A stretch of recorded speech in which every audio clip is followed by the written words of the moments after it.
Two in a row. I don't know what to make of this, but there are some things that I need to say and get off my chest.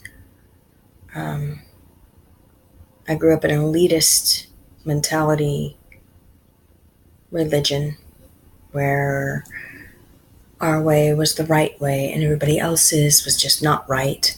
And so there was no discussion, there was no conversation. It was just you do what you're told or you're out of here. And so there's always been a part of me that has had an elitist mentality. And yet at the same time, I am so hard on myself. I am so down on myself. I'm always saying, I don't deserve this. I'm not good enough. I'm not worth this. And I'm not putting down any churches. I am speaking about my heart, about who I am, about some things that I've become very aware of myself over the course of the past year or so.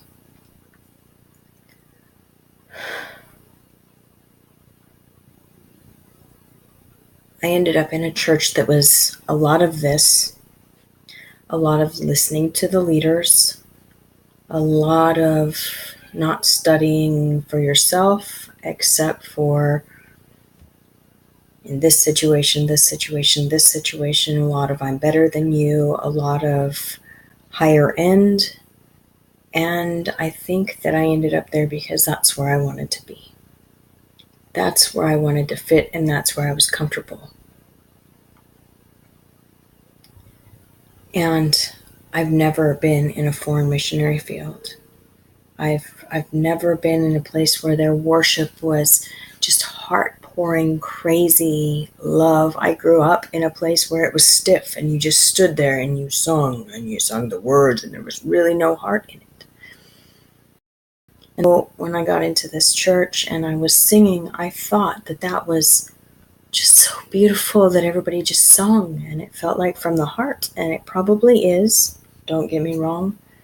But I've learned that as my head connects with my heart, that I want to express, that I want to outpour, that I want to sing, that I want to just belt out. And as David danced, I want to dance.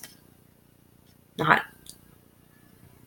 in a bad way, just because there is so much passion and heart in there that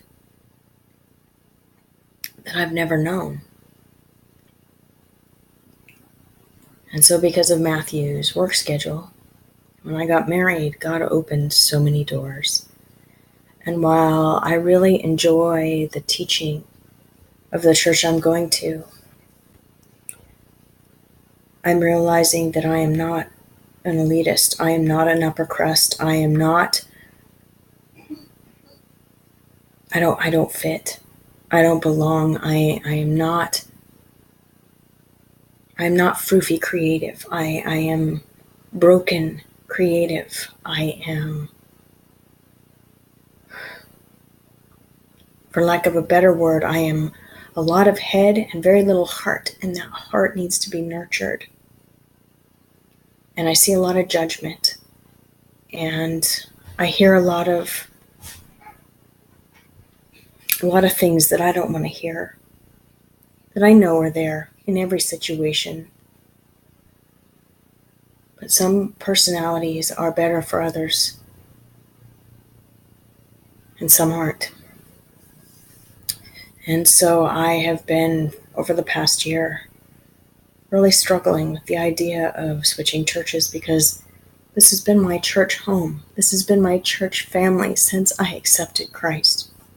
This has been my boys' church home and church family. And I see Tyler, his personality just fits there. He needs the structure. He's just so calm and so mellow, and the passion level it's there, but it's different than mine. And so that church family, there's a part of me that feels like God put me exactly there for exactly him. to teach me about myself, to give my boy room to flourish and grow.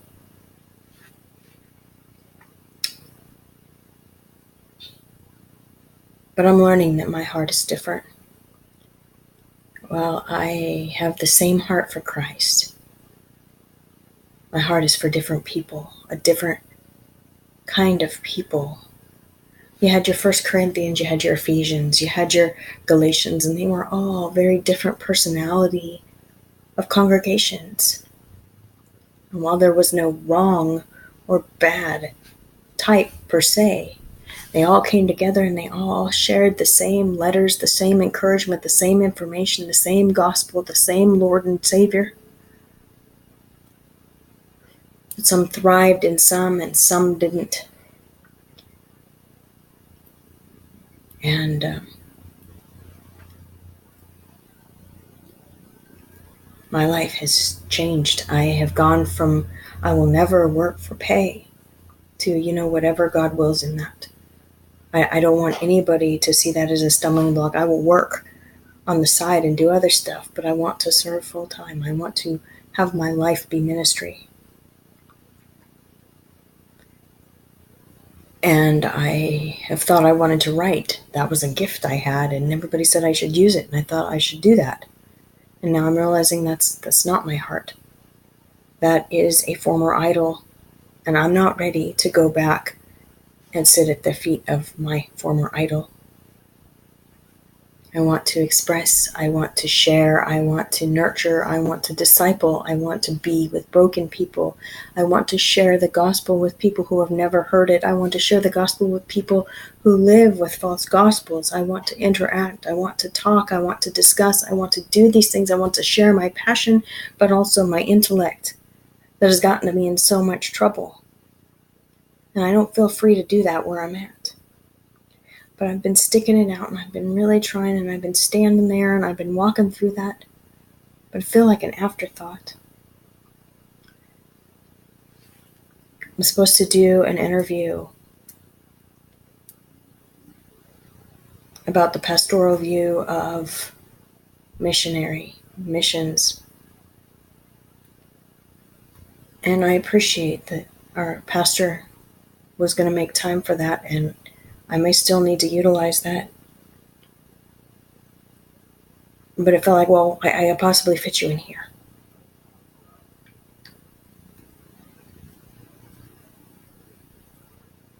This isn't an assignment to me. This is something serious because I've been thinking about going eventually.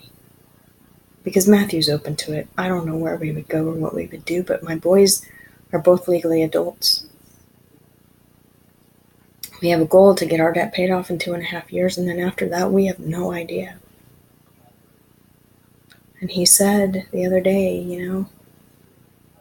there's plenty to do here. And I said, well, then what are we doing? And so when I interviewed the missionary, and it took 1.5 hours, and I heard the heart and the heartbeat and the love for the gospel. And then this morning, and I love my church family, and they will always be my church family. They will always be my brothers and sisters.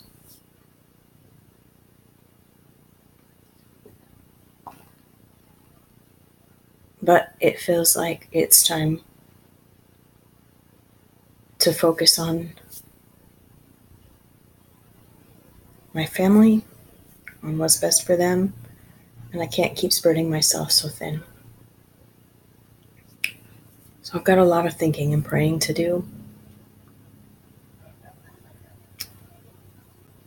and a lot of self-reflection, and a lot of reflection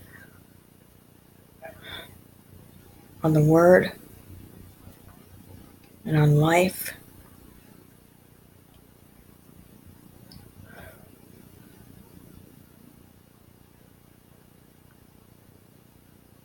And I have been so blessed by so many other churches and so many other people, and I haven't felt that where I'm at.